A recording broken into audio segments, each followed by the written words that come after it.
સ્વાધ્યાય 1.2 ની છઠ્ઠી રકમ ગણ એ માં 1 2 3, ગણ બી માં 4 5 6 7 છે અને વિધેય એફ એ થી બી પરનું છે. એફ આ રીતે વ્યાખ્યાયિત છે. એમાં પેર આપી છે 1 4, 1 નું પ્રતિબિંબ 4, 2 5 અને 3 6 એવી રીતે આપેલું છે. તો સાબિત કરો એક એક વિધેય છે. હવે અહીંયા એક એક વિધેયની વ્યાખ્યા પ્રમાણે પ્રદેશના બધા જ ઘટકો આવી જવા જોઈએ અને દરેક ભિન્ન ઘટક જુદા જુદા ઘટક માટે એનું પ્રતિબિંબ પણ ભિન્ન મળે તો એક એક વિધેય કહેવાય. તો અહીંયા જોઈશું આપણે તો 1 નું પ્રતિબિંબ 4 છે, 2 નું 5 છે, 3 નું 6 છે.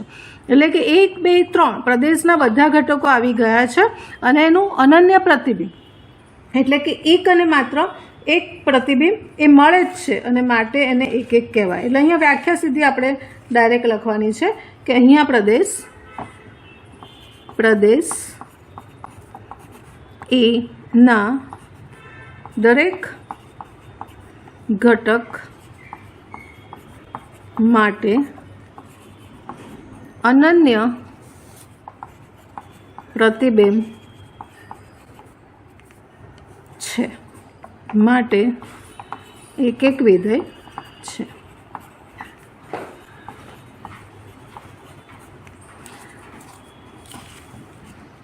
ચાર 5 અને 6 જો એટલે એક એક વિધેય એક એક પ્રતિબિંબ એક એક પાર એને કહેવાય અને એ વ્યાખ્યા ઉપરથી જ લખવાનું છે એક એક છે. વ્યાપ્ત નથી કારણ કે એનો વિસ્તાર લખીશું આર એફ એટલે કે એફ વિધેયનો વિસ્તાર અહીંયા છે તમારી પાસે 4 5 અને 6. જે પેર છે એમાં બીજો ઘટક હોય ને એ વિસ્તાર છે એટલે 4 5 અને 6 એનો વિસ્તાર છે. 4 5 6 એનો વિસ્તાર છે. પણ અહીંયા સહપ્રદેશ કયો આપેલો છે? સહપ્રદેશ આપણી પાસે 4 5 6 અને 7 છે. આ વિધેય એથી બીનું છે ને એટલે આ પ્રદેશ એ છે અને બી એ સહપ્રદેશ છે. એટલે સહપ્રદેશ આપણી પાસે 4 5 6 છે, 6 ને 7 છે, જ્યારે વિસ્તાર 4 5 6 છે. તો આ બે સરખા નથી એટલે વ્યાપ્ત વિધેય માગ્યું હોય તો ના થાય. આ ખાલી સમજ માટે આપણે વિસ્તારને સહપ્રદેશ અહીંયા લખેલો છે. સ્વાધ્યાય 1.2 માં 7મી રકમમાં 2 રકમો છે. એમાં બંનેમાં વિધેય એફ આરથી આર છે, પ્રદેશ આર છે, સપ્રદેશ આર છે અને એફએક્સ બરાબર એક વિધેય એટલે કોઈ એનું ઇક્વેશન દ્વારા વ્યાખ્યાયિત વિધેયો છે. પહેલામાં એફએક્સ બરાબર 3 - 4x અને બીજામાં એફએક્સ બરાબર 1 + x² દ્વારા આ વ્યાખ્યાયિત વિધેયો છે. હવે આમાં પ્રશ્ન એ આપેલો છે કે આ વિધેયો એક એક વ્યાપ્ત છે, બંને છે અથવા બંને નથી, એ ચેક કરવાનું છે. હવે પહેલું જોઈએ તો આપણે એને ડેફિનેશનથી ચેક કરીશું. પહેલામાં આપણને એફમાં પ્રદેશ સપ્રદેશ આર છે અને વ્યાખ્યાયિત છે એફએક્સ બરાબર 3 - 4x. જો યાદીથી કરવું હોય તો કરાય. અહીંયા એક્સની કિંમત પ્રદેશમાંથી વારાફરતી મૂકવાની. ધારો કે હું 1 મૂકું છું તો 1ની સાથે પ્રતિબિંબ મળશે, 2 મૂકીશ તો 2ની સાથેનું પ્રતિબિંબ મળશે. પછી માઇનસ કોક લઈશું કારણ કે 8 છે એટલે બધી વાસ્તવિક સંખ્યા છે એટલે થોડાક મેમ્બરો અહીંયા મૂકવાના, ધન અપૂર્ણાંક, ઋણ પૂર્ણાંક, ધન અપૂર્ણાંક, ઋણ અપૂર્ણાંક, કોઈ પણ 4 5 મૂકવાના તો એની એક પેર મળશે એ અલગ એટલે પ્રતિબિંબ અલગ જ મળશે અને એટલે એક એક થશે. અથવા વ્યાખ્યાથી આપણે જઈએ તો જે વ્યાખ્યા આપણને કહે છે કે બે ઘટકો આપણે પ્રદેશમાંથી લેવાના છે કે ધારો કે x1 અને x2 બિલોંગ્સ ટુ પ્રદેશ. પ્રદેશ આપણો આર છે. એ પ્રદેશમાંથી લેતા જો f1 fx1 બરાબર fx2 લઈ લેવાનું છે. બરાબર. તો હવે અહીંયા સૂત્ર શું આવશે? 3 - x1. આપણું એફએક્સનું સૂત્ર આ છે એટલે એક્સ ની જગ્યાએ આપણે x1 મૂકીશું એટલે 3 - 4x1. એવી રીતે અહીંયા x2 મૂકીશું તો 3 - 4x2. આ વ્યાખ્યાથી આપણે જઈએ છીએ.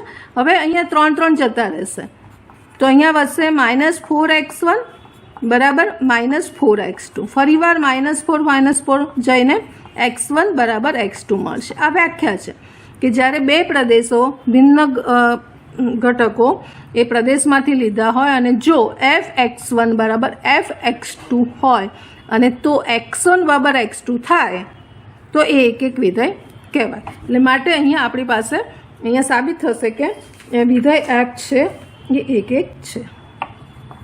માટે f એ એક એક વિધેય છે બનશે અહીંયા. અને યાદીથી મેં તમને સમજાવ્યું એ રીતે પણ થશે. વિધેય f એ એક એક છે.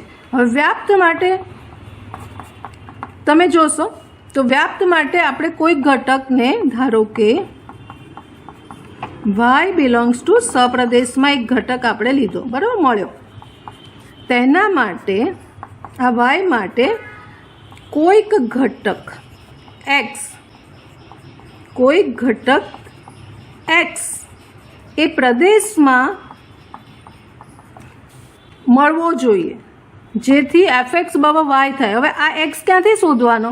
જ્યારે વ્યાખ્યા ઉપરથી વ્યાપ્ત સાબિત કરવાનું હોય તમારે આ રીતે લખવાનું છે. ધારો કે y બિલોંગ્સ ટુ સપ્રદેશ માટે તેના માટે કોઈક ઘટક x એ પ્રદેશમાં મળવો જોઈએ. હવે આ x શોધવાનો ક્યાંથી? તો તમને ઇક્વેશન આપ્યું છે fx બરાબર 3 - 4x, બરાબર, અને માટે આ y બરાબર 3 - 4x થશે. અને હવે અહીંયા એક્સને સૂત્ર કરતાં બનાવશું ત્યારે આપણને એક્સ મળશે. એટલે એક્સ બરાબર આપણી પાસે અહીંયા -4x ને આ બાજુ લઈએ એટલે 4x, આ 3, આ વાયને આ બાજુ લઈએ એટલે 3 - y, માટે એક્સ બરાબર મળશે 3 - y/4. આ એક્સ પ્રદેશમાં મળશે.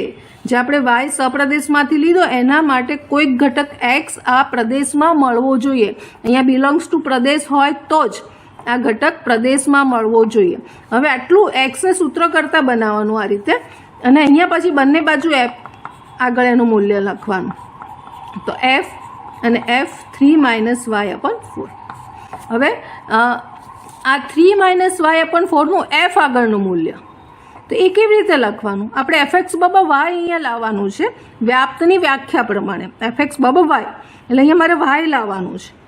તો આ 3 આપણે એક્સનું મૂલ્ય અહીંયા જે 3 - y/4 છે એ આપણી પાસે જે સૂત્ર છે એમાં મૂકીશું. આપણું સૂત્ર છે fx બરાબર 3 - 4x, બરાબર.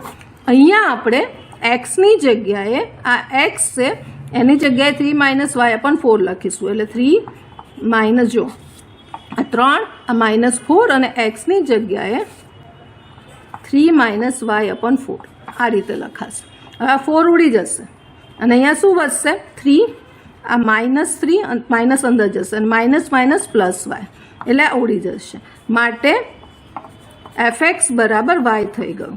fx બરાબર y એટલે એક y એવો આપણને સપ્રદેશમાંથી આપણે લીધો, એના માટે x ઘટક એવો મળ્યો, x ઘટક પ્રદેશમાંથી મળ્યો અને મળ્યો મતલબ મળશે, એવો મળશે કે fx બરાબર y થયો. fx બરાબર y થયો માટે વ્યાપ્ત વિધેય છે. હવે બીજામાં જોઈએ તો બીજું જે આપણે સમીકરણ આપેલું છે એ બીજા સમીકરણમાં આપણી પાસે છે એફ વિધેય આરથી આર છે અને fx બરાબર ઇક્વેશન છે 1 + x² છે. આને આપણે જોવાનું છે કે એક છે કે નહીં, વ્યાપ્ત છે કે નહીં. હવે અહીંયા આપણે જોવા માટે યાદીના બે ઘટકો લઈશું. ધારો કે હું બે ઘટક લઉં 2 અને -2 બિલોંગ્સ ટુ પ્રદેશ, એવી રીતે આપણે લઈશું. પ્રદેશ આર ધારો કે આ રીતે આપણે બે ઘટકો લઈશું. માટે એનું f2 આગળ મૂલ્ય f2 એટલે અહીંયા 2 મૂકીશું. 1 + 2નો વર્ગ, 2નો વર્ગ એટલે 4, 4 + 1 એટલે 5 આવશે અને f -2 મૂકીશું. તો 1 + -2નો વર્ગ એ પણ 5 આવશે. તો તમે જોશો 2 અને -2 બે ઘટકોને પ્રદેશમાંથી લીધા તો એનું પ્રતિબિંબ 5 જ આવ્યું. એટલે 2નું પ્રતિબિંબ 5 આવ્યું, -2નું પ્રતિબિંબ પણ 5 આવ્યું. મતલબ અનેક એક વિધેય છે. એટલે અહીંયા લખવું એટલે લખાય કે પ્રદેશના દરેક ઘટકના પ્રતિબિંબ સમાન નથી મળતા અથવા તો અલગ અલગ નથી મળતા, નથી, સમાન છે, બરાબર, અલગ અલગ નથી અને માટે એક નથી. એક વિધેય ના કહેવાય એને અનેક એક કહેવાય. હવે આનો વિસ્તાર શું મળશે? અહીંયા તમે કોઈ પણ આરમાંથી પ્રદેશમાંથી ઘટક લેશો તો આપણને પેર મળે છે. ધારો કે અહીંયા મળી 2ની સાથે 5, -2ની સાથે 5, એવી રીતે 3 લેશો, -3 લેશો તો ધન જ મળશે. કારણ કે આપણી પાસે જે વિધેય છે, આ સમીકરણ છે એ વર્ગ છે. એટલે વાસ્તવિક સંખ્યામાંથી હું કોઈ પણ મૂકીશ, ઋણ મૂકીશ તો પણ એ ધન થઈ જશે. પછી ઋણ અપૂર્ણાંક મૂકીશ કે ઋણ પૂર્ણાંક મૂકીશ તો ધન થઈ જશે. કોઈ પણ વાસ્તવિક મૂકીશ એ ધન થઈ જશે. એટલે આઉટપુટ આપણનું ધન જ મળશે. એટલે કે સહપ્રદેશ અહીંયા જે મળશે, અહીંયા સહપ્રદેશ જે મળશે છે આપણી પાસે ઇઝ નોટ ઇક્વલ ટુ વિસ્તાર. એટલે આપણને જે વિસ્તાર મળશે એ બધો ધન મળશે. બધો ધન 1 પ્લસ ધન વાસ્તવિક સંખ્યા મળશે. એટલે સહપ્રદેશ કયો છે? R છે. એટલે આ બંને સરખું નહીં થાય, અને માટે સરખું ના થાય એટલે એ વ્યાપ્ત નથી. માટે વ્યાપ્ત નથી. આ રીતે આને સાબિત કરી શકશું, વ્યાપ્ત નથી. સ્વાધ્યાય 1.1 ની 8મી રકમ. એ અને બી ગણ આપેલ છે.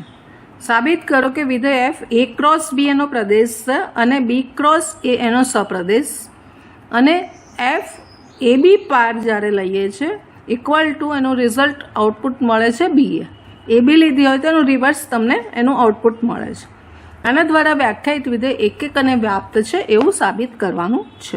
આપણે કંઈ ઉદાહરણથી પણ એને કરી શકીએ કે ab ગણ આપેલા છે. તો ધારો કે એક ગણના સભ્ય લઈએ, 1 અને 2 લઈએ, નાનો ગણ લઈએ એટલે સાદરૂપ સરળ પડે. બી ગણ લઈએ 3 ને 4.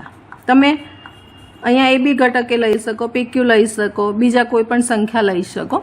હવે હું a ક્રોસ b કરીશ તો a ક્રોસ બીની પારો આવશે 1 સાથે 3 અને 1 સાથે 4, અને પછી 2 ની સાથે આવશે 3 અને 2 ની સાથે આવશે 4.